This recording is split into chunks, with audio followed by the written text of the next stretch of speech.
Okay, so first of all, let's go to the ladder. Let me see if I'm still top 10. I should be, right? I'm 4th now.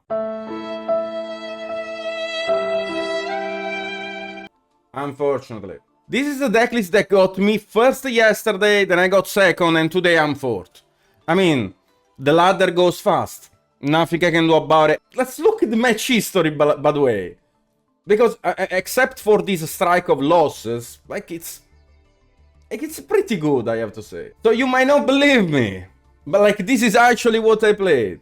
It's kind of weird. It's kind of weird, because if you went on Tatsuku, if you go, like, as you can see, like, the entire deck building is changing.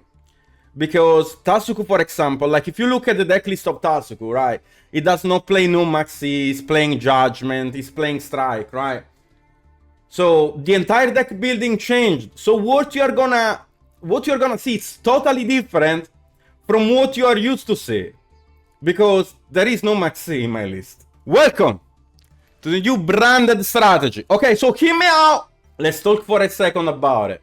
Don't rush in conclusions, but, like, let's talk for a second about it. 1 Tragedy, 3 Albads, 2 Aluber, 1 Merc, 1 Kit, obviously, 2 Cartesia, double Quem. If you know me, you know that I'm a crazy fan of the double Quem. Double Bestial, but I'm only playing the good ones.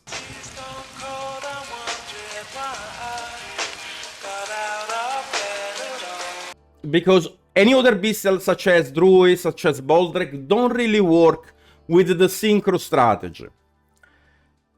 Triple Albion, Triple Lubellion that gives me the best Bestial, which is basically Saronir. I am not playing the Bestial Aluber. I could play the Bestial Aluber, but Sam too bricky for this kind of version. Then I'm playing the Erpapetito Loquetito second. Secondo. Okay, DDD Vice King Requiem. Let's talk about it for a second, because Vice King Requiem has these same lines of the Puppet Lock. And let me explain you why it has the same lines. So, if you know me, you know that I'm a huge fan of Branded. And there are, like, what? 96 lines in order to Puppet Lock your opponent safely? 96, something around those lines that plays around the Droplet and Call by the Grey. Basically, 96 lines. So I know all of those by heart, basically. So I know how to Puppet Lock. And I can play around Call by, I can play around Droplet. Pretty consistently. Not every time, but pretty consistently. Sometimes I do respect the Call by, sometimes I do not, and I get punished. Why? Because then you lose to combination to Lightning Storm and Droplet. So it's very hard to say sometimes, like, why you would do a certain play. I do know by memory that with a specific hand I'm gonna do it, and with other hands I'm not gonna do it. So that's basically why I'm playing the Puppet, and that's why I am playing the DDD Vice King Requiem. You could make it work with Ice Spirits too, because you can Ice Spirits the Requiem and send the Quertis from the extra deck to the graveyard. But I'm not playing that as well because I needed space in my extra deck. So how you don't lose to Droplet? By keeping Branded Lost face up. So when you activate red, your opponent cannot Droplet you on the summon of Sanctifier. So you have the priority to use the effect on the summon, which is protected by Lost, so they can never Droplet you. And then you would ask, how do you play around Kolba? It's a line that involves you having Rimbrum in the graveyard and an Albazir rotation with red set, because you would Rimbrum whatever monster your opponent summons. If it chains Kolba to the Rimbrum, then you chain red, right?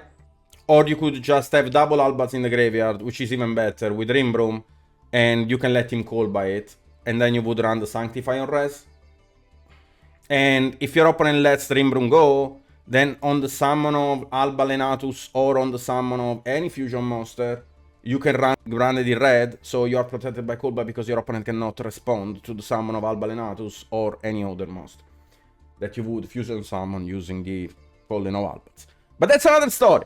So yeah, the puppet, the new puppet. Then Foolish for consistency, Gold Sarcophagus for consistency. Could be double Gold Sarcophagus. Right now I have two, like, it's fine to have 1-on-1 or 2-and-2. It's probably better to have... right now I'm not sure. I'll think about it. 3 fusion deployment. Yes, I know this card locks you into fusion. But I'm not playing this as my main line of play. I'm playing this because all the combination of bricks in your deck, if you brick, you have always a synchro or a link line. Always. There is no way to brick. Because the moment you brick, like the ends in which you brick are ends with Quem and Bestials, with no other setup.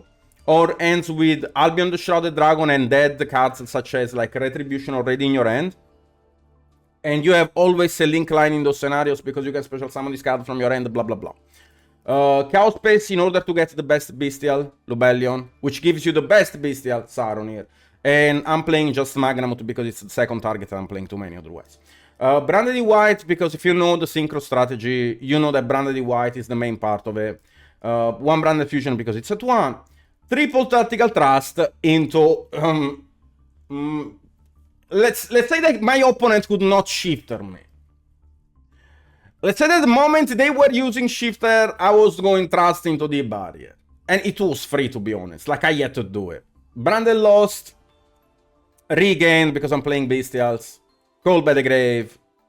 Opening, obviously. Branded Ice Spirits could be the 3rd copy. I wanted just to fix my extra deck a little bit more, to be honest. I don't think I can play... I don't think I can play the Fiend target for Vice King Requiem. And to be honest, I'm playing only 2 Ice Spirits because I prefer resolving Chaos Space. Over Ice Spirits. And that's why I'm only playing only 2. And just for redundancy, I rather prefer having a Chaos Space in rotation. 1 Branded in Red. You don't really need a second one if you do the rotation correctly. Might come up sometimes in a grind game. It's not that crazy, to be honest. Like, it's fine. And then, like, Duplication, Barrier, and Retribution. Let's talk about the extra deck. The extra deck has Furious, mandatory. Mandatory. You are playing, basically, like a dragon deck here. Like a better version of the dragon. Titanic Lad, mandatory. 2 Albion, mandatory. 1 Jade, because Jade is not that broken right now. Yeah, I know, it sounds crazy. Jade is not that broken right now. 1 Lubellion. 1 Albalenatus, because it's Albalenatus and you're playing against Tenpai. If you survive 1 turn, you just set an Albaz on the crackback and fuse it entire board. Double Granguignol for the puppet lines. 1 Rimbroom. 1 Albion Sanctified Dragon, which is actually better against Tenpai than Mirror Jade. Because if you keep this on the board, if they have only 1 play, Sanctified checks it. Because they can never go for the Synchro 7 to Reborn in the graveyard because you would chain Sanctified, Reborn, Dave Tenpai on your board. This pattern comes up with Quem plus Aronir. Hieratic Seal. Hieratic Seal is the go. It's not really needed, to be honest. I rather prefer having SP over Hieratic Seal. I'll think about it. It's probably the most cuttable card right now in the extra deck. Then we got Predaplant Verte and SP Little Knight. That's the deck list. And that I used in order to climb the Master Duel ladder. Yeah, there are not a lot of flex spots, not a lot of board breaker, because I break my engine, usually. And if they're playing an FTK deck, they're playing an FTK deck. They are supposed to win anyways, to be honest. Like, you never stop those decks anyways. Like, the only card that you might have in order to stop them is Maxi and draw into other entraps. But, like, Maxi is gonna resolve what? 30% of the times? Maybe less. Does Tenpai break this easy or not? No, it cannot. Like, if you go first, you can never lose against Tenpai. Like, never. I'm talking about... I probably lost maybe only 2 games out of 20 Tenpais. Only once I lost, actually, because that motherfucker went Dark Hole on me. And that was crazy. The Dark Hole was crazy. And I didn't play around it. I respected mostly entraps in my line. And when he dropped that Dark Hole, that was crazy. I still needed to push. So it was like, it was like 2 Tenpai engine, Dark Hole, and Droplet. Like, that's literally what he needed to beat me there. But it's okay. But yeah, like, this is the decklist. I think if there is a change that I would apply to this, I don't really care about the second sarcophagus. I mostly care about the extra deck because I'm not sure about the erratic seal. That's literally why I would probably apply a change there. Like, that's literally the only change I would probably apply. That's it. I don't think I would run anything different here. I think I really like this deck list. No more bestials. I'm playing bestials, but only the best ones. The only one that you could actually take in consideration is the bestial Aluber.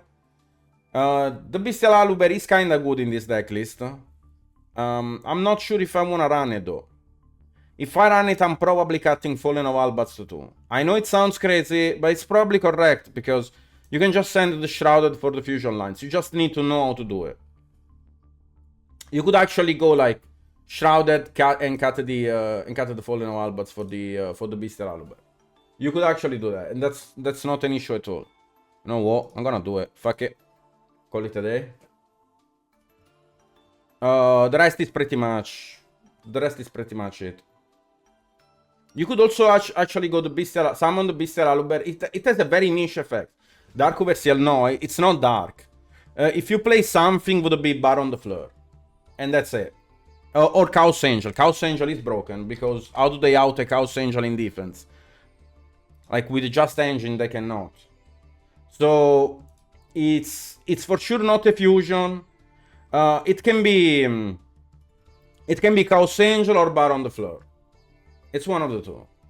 Why not 60 and add Grass? Because Grass is ass in this deck! How many times do I have to tell you, Titsy? Titsy, the Grass is ass! It's poop! It's poop, brother! It's not even a +1! It is not even a +1! Grass in Branded is poop. Grass in any shape or form, in any Light Swarm or Tier Element deck is fucking broken. But Grass specifically in Branded is poop. No, it's actually horrible. Never play Grass in Branded. Like, actually don't. That card is so bad, it's actually unbelievable. Grass Infernoid? Infernoid is ass! Brother, are you playing 2013, Jason? Jason, we are in 2024, wake up! Is it bad because you can randomly mill combo pieces? No, it's not, because it's basically what are you looking to mill? What are you looking to mill? There are combinations with Tragedy, okay. The best you can mill is Tragedy, Retribution, and something else. Tragedy, Retribution, and something else. That's it. And if you mill Branded Fusion, then it's a loss. And you know why? Because then all the cards that you have for Branded Fusion will have to grab something else, and you will need to change your lines in order to put a Retribution in the graveyard. And you know why it's even worse? Because if you mill the Branded Fusion, and you don't mill Retribution, then your opponent can just go SP on your Branded Fusion, because he will see the fact that you will have to put a Retribution in the graveyard to recover it. And it's even worse, because then you will have to go for a kit line in order to recover the Branded Fusion. It's unplayable, just deal with it. But I can show you something crazy for the TCG.